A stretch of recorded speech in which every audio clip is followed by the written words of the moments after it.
It's time for Coffee with the Chicken Ladies, a podcast for people who love chickens. Hey everybody and welcome. It's Chrisie&Holly from Coffee with the Chicken Ladies. And we're here and we're on episode number 9 of our new podcast where we talk about everything chicken, family, fun, and more chickens. We drink a ton. I'm talking a ton of coffee, but most importantly, we hug our chickens every day. And kiss them too. Don't forget to hug your chicken.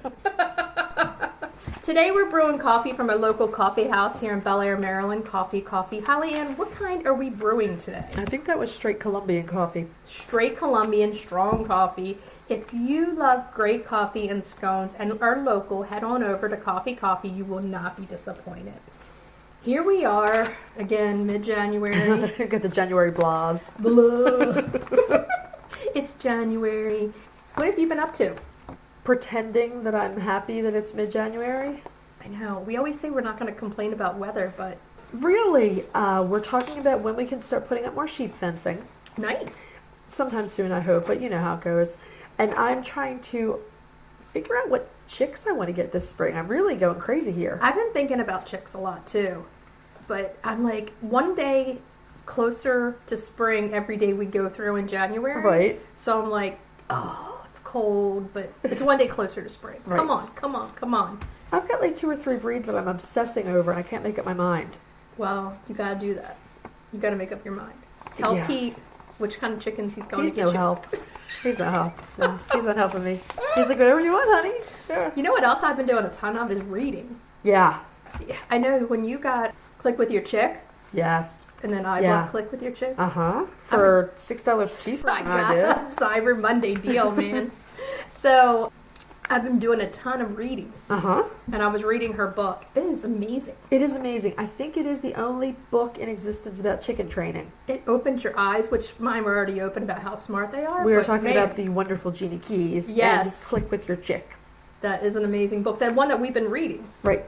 I mean, it's the best time in the world to go out, freeze your butt off, take care of the chickens, and then come in, get under a nice toasty blanket. Well, Jeannie will talk a little bit about what time of year is ideal for chicken training when we get to that interview. Yeah, she will. But for right now, you go out, freeze, and come in and put yourself in a blanket.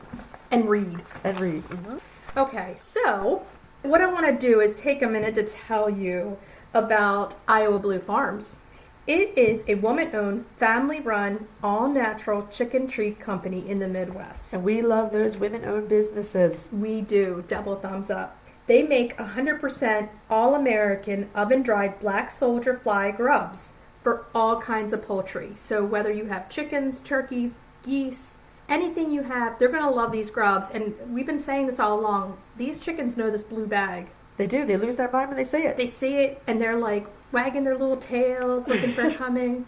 So this time of year, you want to start making sure your chickens have lots of protein and lots of calcium because they're going to start laying eggs again soon. Right. The grubs are an excellent source of concentrated protein and calcium for your winter layers. I mean, nothing's better than a nutritious treat that you can feel good about and give it to them a little bit each day. Yeah, and that means they have a big boost in nutrition. So as we head towards spring and the giant egg season, they're in great shape. And your eggs won't be, say you drop one, they won't break on the ground. So that's a fantasy that I could get behind, but okay.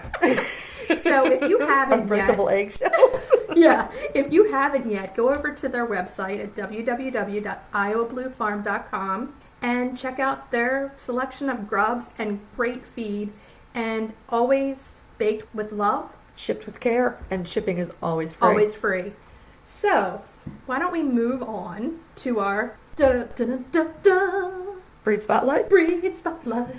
So our breed spotlight this week is an old and really beautiful breed of chicken. We're going to talk about the Andalusian.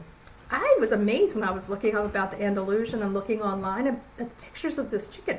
The more and more chickens we really research and look into, the more you're like you were saying, can't figure out what you want. Right, I want them all. all the chickens. So the Andalusians they're really beautiful. They are a Mediterranean type chicken. They have blue feathers, they have blue legs and white earlobes.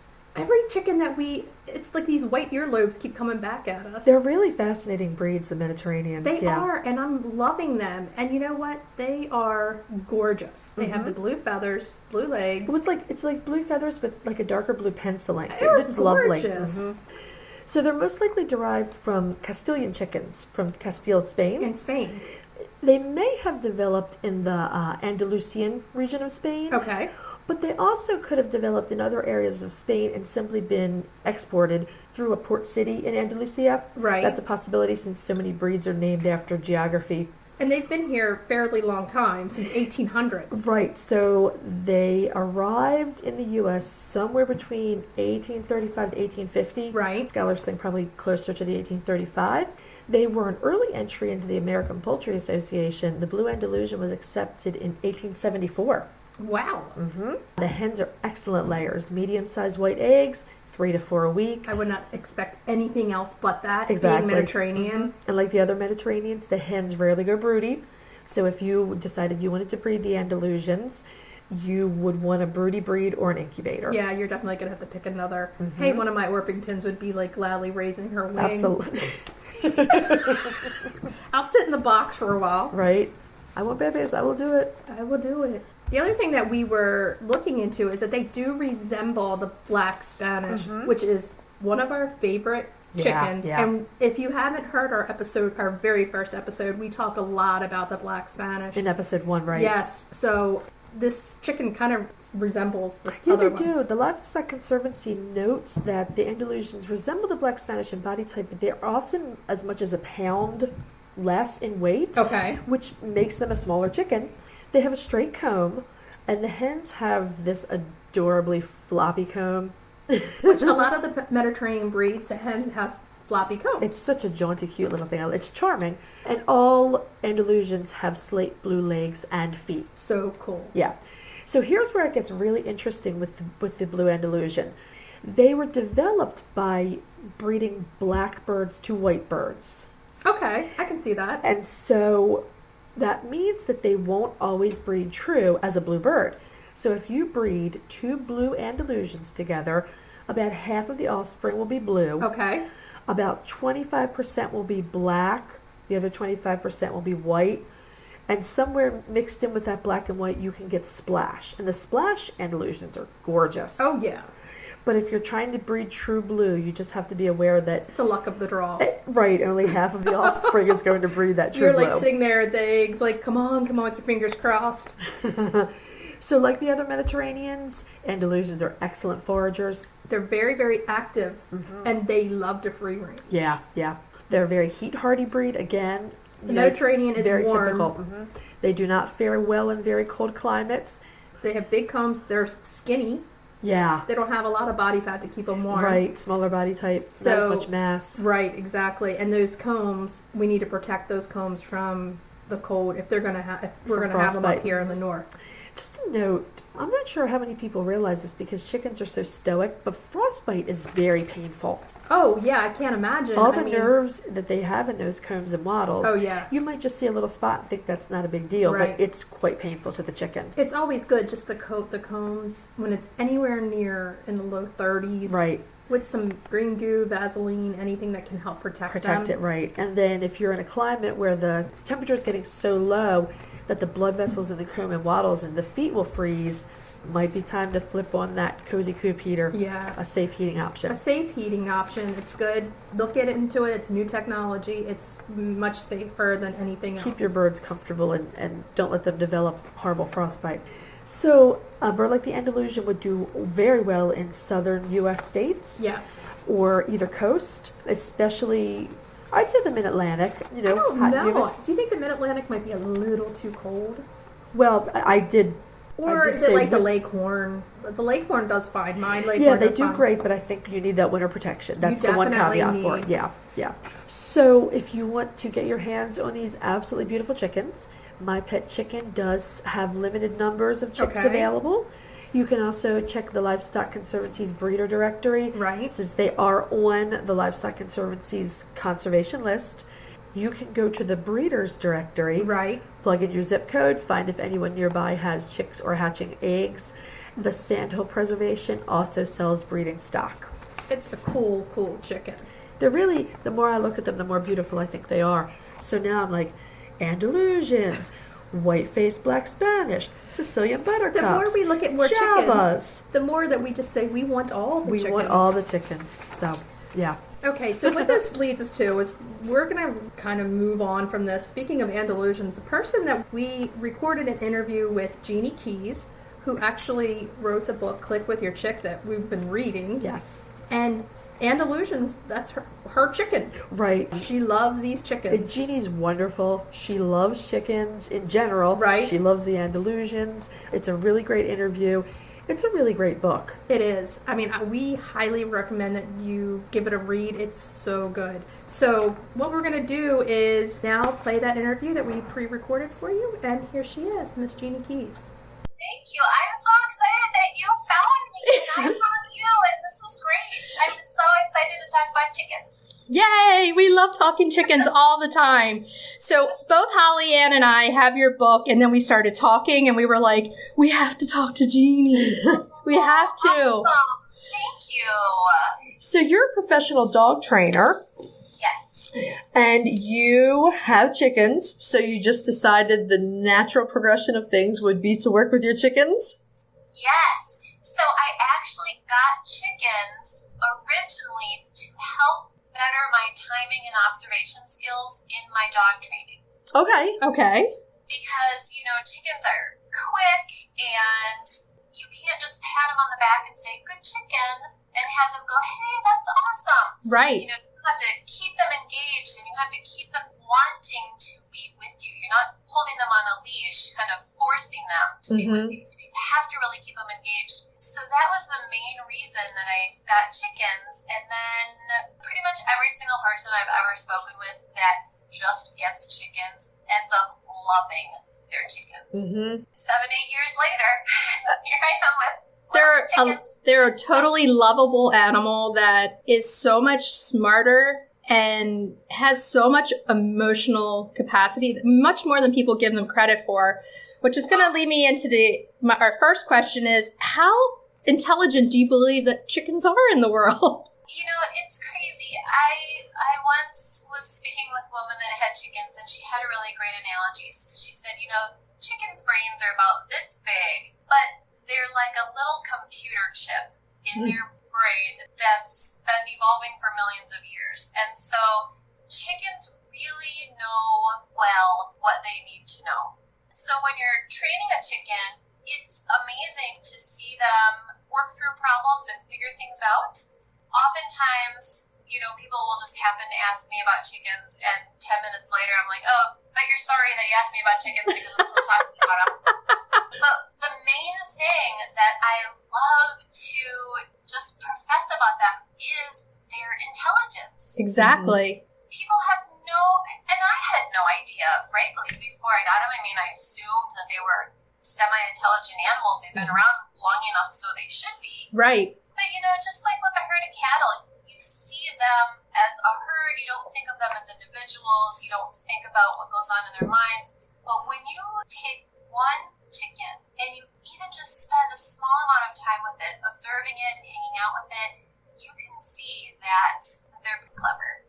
It's so evident they're really, really smart. I mean, they're actually fearless also, and they get this bad rap of you're chicken, you're scared of everything, and it's the opposite. Right. I see it with mine. Every single one has a different personality. That's for sure. They really do. The whole reason I found your book is because I was looking for something to guide me on actual training roosters. And so, because I have a few rescue roosters. And so that got me thinking, working with the rescue roosters and the fact that you're a dog trainer, which is actually easier to train, a dog or a chicken? That's a great question. It definitely falls upon the individual, but I would have to say, in general, it is easier to train a chicken. Really? Now, I would believe that. Because I feel like chickens, honestly, are so intelligent. Yes, they are. And you have to obviously do it within the limitations of being a chicken. I'm not going to ask a chicken to do something that they physically are unable to do. And I'm also going to be aware of chickens, like with hens, I'm not going to try to do my training time with the hen who normally lays her eggs at that time of Right. day. Sure. I'm not going to take them, after it's dark out and try to do work with them because they probably will work fairly well for you, but that's not, you have to recognize how to set them up for success. Sure. And so one of the reasons that I think that training a chicken is easier than a dog is because they don't initially have that emotional connection with you. Or maybe even a better way to say it is we don't have an emotional expectation. Right. Of the chicken. Okay. Like with a dog, people talk to dogs in sentences and baby talk. And the dog's like, I've got all this stuff coming in. But when we work with a chicken, we stand still, we're quiet, we have our clicker, we have our treats. Yeah. So the chicken doesn't have to worry about all these different outside factors. Definitely don't have to initially worry about the emotional aspect of it. Right. So, yeah, and I don't know if that's right or wrong. It's just, one of my observations. Sure. I love it. It's so fun to go to see every individual chicken and an individual personality. Mm-hmm. And some that like to sit on you and some that just look at you like, you're here to feed me and that's it. Yeah. So in your training, did you find that there was the easiest breed to train, an easier breed to train than other different breeds, or kind of all the same? Yeah, so I kind of fall back on that. It definitely depends on the individual because, when I got Sprinkles, she's a bantam, and typically bantams are not the easiest to train because they're pretty flighty and, every little sound they're like, what's going on with this? So I think maybe I have had anomalies with my chickens because I've had fantastic luck with a few of my bantams. My all-time favorite chickens to train have been Andalusians. My two favorite chickens in the whole wide world, a blue Andalusian and a splash Andalusian. Wow. You could see them figuring things out, and 2 seconds later, it would be figured out. It was amazing. Wow. That's awesome. But there you have it. They're typically a flightier bird, so somebody might not automatically assume that would be an easy bird to train. They're definitely put into that Mediterranean. Right, Mediterranean We breeds. talk about this all the time. Mediterranean breeds tend to have this expectation that everybody expects them to be flighty. And I have one little white leghorn named Lucy, and she's anything but. She's the sweetest little thing, so... I think some of the harder breeds might be the Silkies and some of the Orpingtons, like the birds that are really kind of sweet, but there's not a lot going on. Yes. And then breed like, pets and, first chickens for kids and stuff like that. But if you really want to get hardcore into training and you want a quick chicken that's going to get it, maybe not start with one of those. That's what I have a lot of, and it's kind of like I have a lot of Orpingtons. You prove me wrong then. You can prove me wrong. I'll have to send you videos. Yeah, that would be awesome. I really want to see how the Swedish Flowers would do because they are generally very smart chickens. So I'd like to do some of this with my Swedish Flowers. And I think Lucy would do really well. Probably. So, Jeannie, do you have an ideal environment in which to train a chicken? Yeah, so I actually like to train my chickens in the house. I like to take them out of the barn. I like to take them away from their flock because if I'm working a chicken in the barn, they're thinking of 10 other things that they want to do at Sure. the time. So I usually start with crate training my Okay. chickens, and I've found that after I work with a chicken for a couple days on crate training, they are, number one, they don't have free food whenever they want. I'm now the one giving them their food. Okay. And so that can help me out with my timing because I'm not going to be successful in training a chicken that's full, right? Oh, Right. sure. Food is the ultimate reward, that's for sure. Yeah, exactly. So my husband has come to understand that sometimes I have a banquet table set up in our sunroom and usually a chicken nearby somewhere. So yeah, I bring them right in the house and train them. Now, I really don't do a lot of training in the winter with them because we live in Wisconsin and I don't want to mess up their cycle of being able to stay warm outside. So most of our training is done in the spring, summer, and fall. Now, is there an ideal age that training a chicken would come in? Do you want to start as young as possible? Or say you get an adult chicken, can you start training at that age also? Yep, you can start. See, and this is another reason why they're easier than dogs. There are ideal times to be training, or ideal ages to be training dogs. You can train a chicken of any age, even a little baby chick that's, I mean, I probably would give it more than a couple hours, but literally, if it's a day or two old, they're eating, you can train them. I love it. They're I love amazing. It. They're just the most amazing creatures. They are. I mean, like, you don't train them to go up in the coop when it starts to get dark. You don't have to train them. Right. They instinctually know we need to be protected. Right. Walk up the ladder and go into the coop. Like, the things that they have done, I've had chickens for over 5 years, is amazing to me. I mean, that's the number one thing that I got from them is their intelligence that I did not know. I mean, I've had chickens for 20 years and have argued with people for 20 years about how intelligent chickens really are. Yes. Yeah. So roughly how long does it take to teach a chicken a new trick? Well, it depends on the trick. So I usually like to start with my basics. You know, the tricks that I like to teach chickens are behaviors that my chickens are going to do anyways, right? Mm-hmm. So the first thing I like to start with is pecking at a dot. And so I just take like a little piece of paper, a little plate, and I put a little dot on it with a magic marker. And I know that my chicken, when I place her on the table, is going to start pecking at things. Oh, yeah. So I start clicking and rewarding for pecking at anything, even if it's not the dot. And then once she gets closer to the dot, I stop rewarding her pecking away from it, and now I'm only rewarding her pecking near it. And then eventually, I'm only rewarding her for pecking the actual dot. I can tell you, on average, with chickens that I've trained just that one behavior, maybe 2 to 3 sessions. Wow. And then how long is a session, would you say? 2 to 3 minutes. Wow. That's amazing. They're so smart. They're so smart. Yes. I love it. And then to go towards the dot is basically teaching them to go peck at a different target for whatever reason, to say, you know. Yep, basically it says if you peck at that dot, you get a piece of food from my hand or from the container that I'm holding. I can't tell you, sometimes I'll put a chicken up on the table and I will just go, I can't believe this. Like, you just got it, you know? They're so stinking smart. They are. It's amazing. I have one that is having a little health issue right now with a potential ear infection, so I've had to pull her out.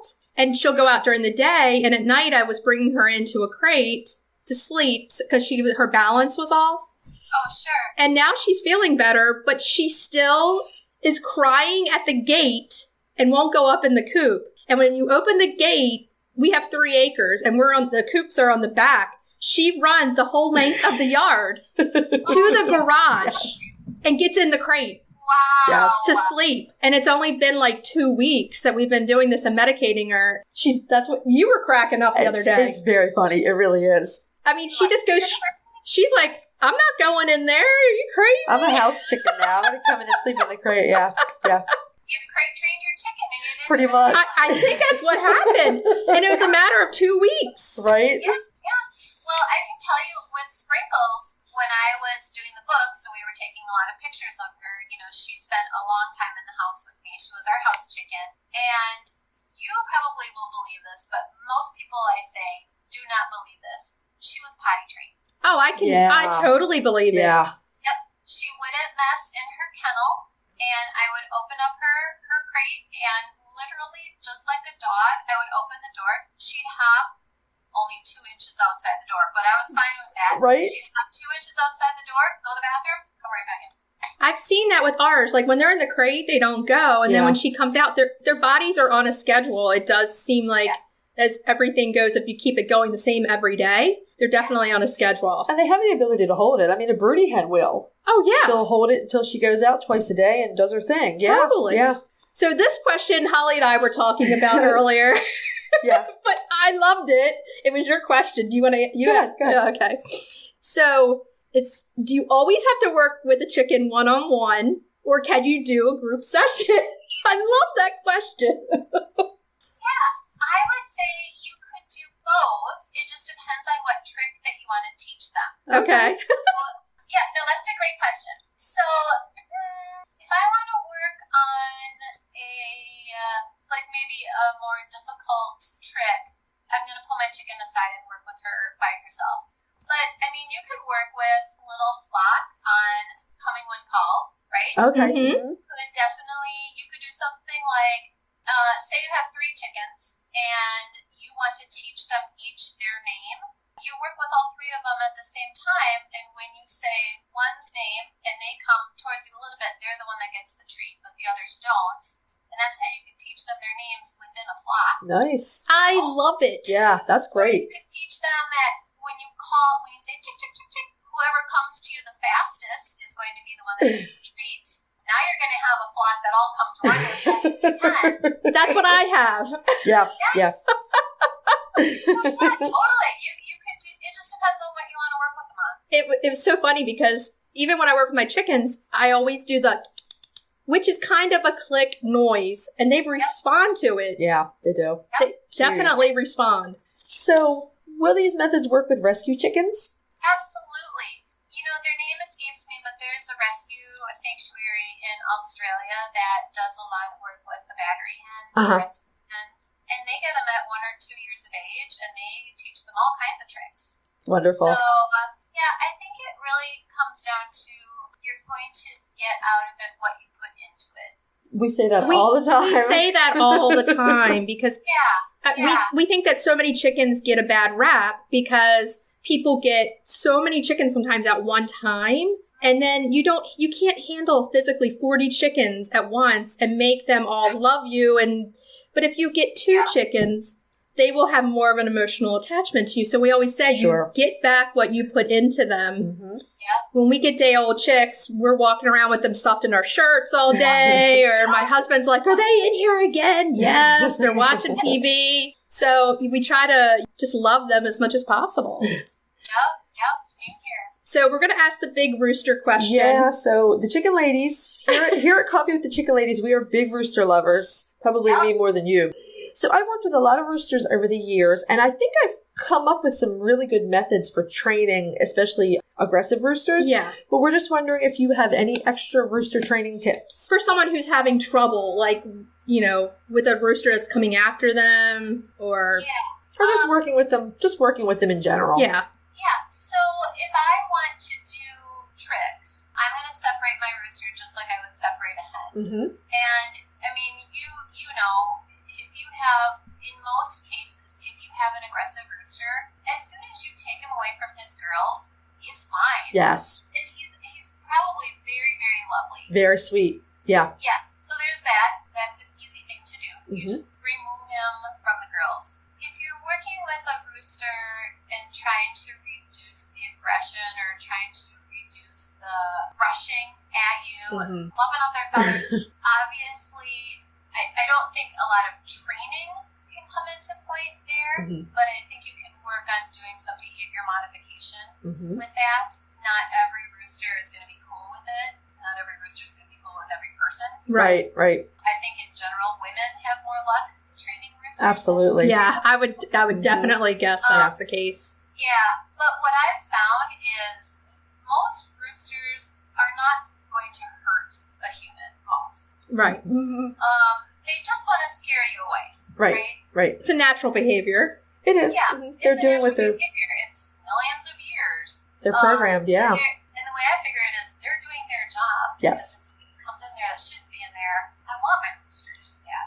But what I've done with my roosters is, if they start to, flip their legs and look like they're going to come at me, I just very quietly reach my hands down like this, like I'm about to pick him up, and then he goes, This is the opposite opposite of what I want to happen. Right? Oh, yeah. And then he ends up walking away. So I don't know if that's helpful. It's not really training, but it's just kind of my experience with roosters and how I think just being confident, right? Like you're saying, if you're confident when you walk in, they know it too. They know it. I had to stop my husband. We do have an aggressive rooster, and he's enormous, Ricardo Montalban. And Ricardo actually spurred my husband on the foot right through his sneakers. But when I watched them, I think Pete was making eye contact with him, and Pete is like 6'6". Yeah. So there's this huge presence. So So I had two instructions for him. The first was go in with the hoe, which is never to touch the rooster, but it's a physical barrier. The second was stop making eye contact with him because you're already dominant. You don't need to have a stare down with the rooster. And the single thing that over the years I have found most valuable is getting Ricardo off the roost at night when he's with his girls and bringing him in the house so that he can have one-on-one time with Pete. That's been the single most useful thing. We also read carrying them around. It helps a lot, but when you have someone who's, sometimes they're just so awash with testosterone. Oh, yeah. They just... He's huge. He's over 20 pounds, I think. No, he's not quite... I'd say he's more like 15 pounds, but he's really the biggest rooster I've ever seen in my life. Wow. Black Jersey Giant. Wow. You know, one thing that my husband did with one of our roosters, Marlboro, we called him Marlboro because he crowed like, The Marlboro Man. He smoked one too many cigarettes. But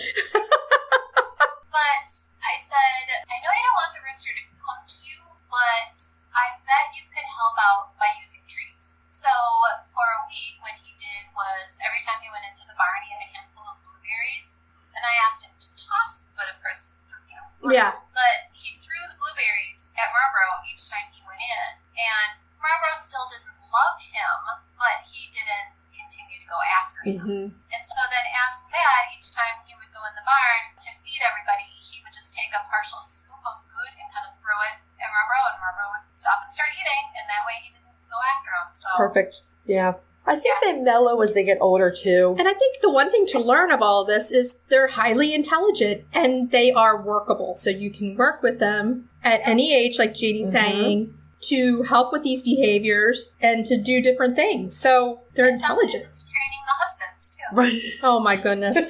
Mine likes to take Scraps back there, and then they all run to him, and he's like, they love me. Oh, he calls himself the chicken whisperer. Yeah. So, Jeannie, do you have a favorite breed of chicken? You know, I love my Andalusians, and I think it probably goes back to that was my very first breed. Okay. And so that's kind of where my heart lies. They're beautiful chickens. Yeah, I think they're gorgeous. So, yeah, that's probably my favorite. Okay, we saw a couple places in the book where you obviously love the Andalusians, and so that's why we did our breed spotlight for this episode. Our breed spotlight is the Andalusian in honor of you. So we're going to teach everyone about the Andalusian. Yeah. Through this episode. So if you could have everybody take one thing from your book, what would it be? What would you want them, the one big thing that they should take? One big takeaway. Yeah, the takeaway from the book. I would say, if you are interested in training your chicken, just be patient with them because they're probably learning right along with you. But if you're patient with them, you're going to have a really, really fun journey of training, and you're going to come to understand how clever every single chicken is. I just love it. It's wonderful. Yeah, it's awesome. So we want to say thank you. Thank you so much for taking the time out to speak with us today. Mm-hmm. It's been amazing. Yes, it's been so much fun, and it's so great to meet you. And we're going to send you lots of training videos now. I love that. I love to see training videos. Thank you for taking the time to write pretty much the only training book for chickens out in there. Existence. Yeah. It's much needed and much appreciated. All right, Jeannie. Thank you so much. We really appreciate you coming on the show. Take care. Thank you. Bye-bye. Bye-bye. Bye. That was fantastic. And we just want to say it again to Jeannie. Thank you so much for taking the time to talk with us. Huge we had a thank great you. time. She's so knowledgeable about chickens. And It's so wonderful to have someone verify what we already know, is that chickens are super intelligent. Oh my goodness, I love talking with her, and yeah, it's just, we see how intelligent they are as chicken owners and chicken keepers. To have somebody else write a whole book about how smart they are is amazing. Yeah, and even if you don't want to go clicker train your own chickens, pick up a copy of the book just to learn about chicken intelligence and how their little brain works. Oh, definitely. It's a great read. I loved when, she said computer chip. It's it's small, but it's like a computer chip. Right. So true. Yes, so it is. true. Just want to let everyone know, we have a link to buy Jeannie's book in our show notes. There you go. There we go. Now we get to go to Cracking the eggs. cracking the eggs. So we kept it super simple for this week's Cracking the Eggs. Deviled eggs 5 ways. Who does not like some deviled eggs? They're delicious. I mean, here's the thing. Deviled eggs, you're like, oh man, I can only eat so many eggs. But deviled eggs, you could eat a lot of It's deviled eggs. amazing how many you can eat. Pete can put a whole deviled egg in his mouth. Oh, man. Down the hatch. So there's all different kinds of ways to make deviled eggs. Yeah. So we're going to have these recipes on the show notes for you, or these options. Yeah. We have some quick and easy variations, but first, before we get to those variations, let's actually look at how we actually make the deviled egg. Basic recipe. The basic recipe. So go ahead. So depending on how many of these you want to make, you can boil 6 or 12 eggs. If you were Joe, 24. 24. I'm with them actually. Literally, a glass of white wine and a platter of deviled eggs sounds amazing to me. So you hard boil your eggs, depending on how many you're boiling. I usually do for about 20 minutes. I normally do like 12, but once the water boils, I do like 12. Everybody has something different. Yeah, it's true. So hard boil your eggs to where you like them. Yeah, exactly. You can cool and peel them. Cut each egg in half. Scoop out the yolks.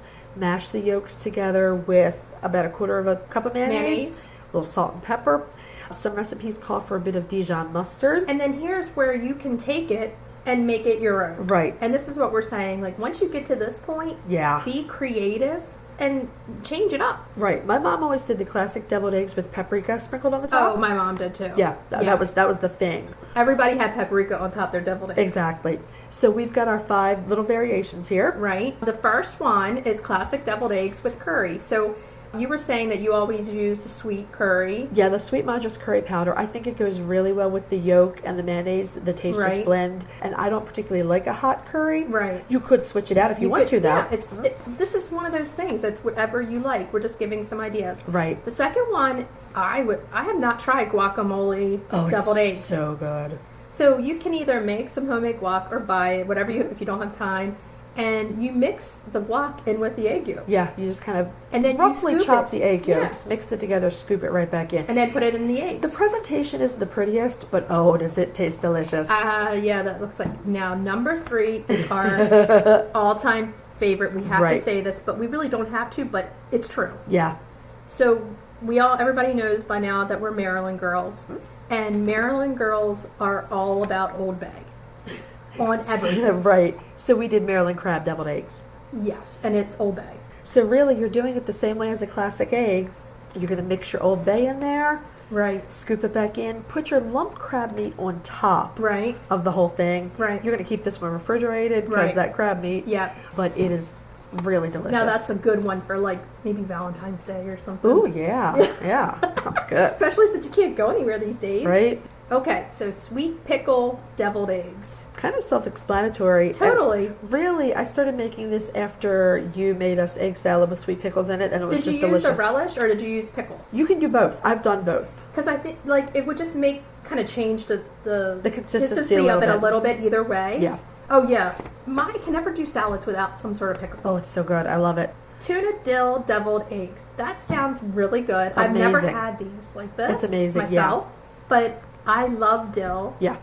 It's so amazing. It smells so good, and it goes so well with the tuna and the egg. And the only thing I do really is I put some Dijon in this one. Right. A little bit of Dijon, mix the dried dill in, put some nice quality tuna on the top, and then sprinkle a little more dill on it. Oh, yeah. It is fantastic. So these are your 5 different things that are out there. And for when it's super cold, you can just stay in and you have some eggs. Yeah. Don't have to take the walk of shame, hopefully. Right. As we are always saying. So now that you got your deviled eggs, you're inside, you're warm, you're reading, we just want to talk about one more time about Giene Keyes' book. Yeah. Click with your chick. Click with your chick. Please, please, please, you can find her on Amazon. We'll have a link on our show notes to her book so that it's very easy to find. Yeah. And take the time to give this book a read. It is very good. I mean, I really loved it a lot. I can't say enough about really what Giene has done for changing the image of chickens. They're very intelligent, they're emotive, they're all of those things that we chicken keepers know. We know, but she put it out there publicly. Right, and here's a professional dog trainer saying all of these things about chickens are true. Right, so she's worked with both. Right. So it's really worth a read. So give it a look, check it out. Go buy yourself a copy, you won't regret it. You won't, and eat some deviled eggs while you read it. Okay, Holly Ann, so let's go ahead and talk about what we're going to be talking about next week. Next week is going to be another really fun and interesting episode. We've been talking about this breed of chicken for a while. It is the Java chicken. Hold your pants on, I love this chicken. Our main topic is based on a phone conversation that I recently had with Jeanette Behringer, who is a senior project manager with the Livestock Conservancy. She was kind enough to take me through the minutiae of how they go about recovering a rare breed. And we're going to be talking about recovering this Java. The Java chicken, exactly. And then our crack in the eggs is something really fun and interesting. It's Vietnamese egg coffee. So sip while you're sitting with your Java chicken. Right? Sounds crazy, but it's a really interesting yummy recipe. We're going to be talking about Baltimore Tea and Coffee Company. So hold on to your pants. It's going to be a great episode next week. And don't forget. Oh, hug your chicken. Every day and kiss them too. We'll see you next week. Bye. Bye-bye. If you'd like to see more of us, follow us on Instagram at Coffee with the Chicken Ladies. If you'd like to support the show so that we can bring you even more high-quality chicken content, visit our Patreon page, patreon.com/coffeewiththechickenladies. Thanks for listening.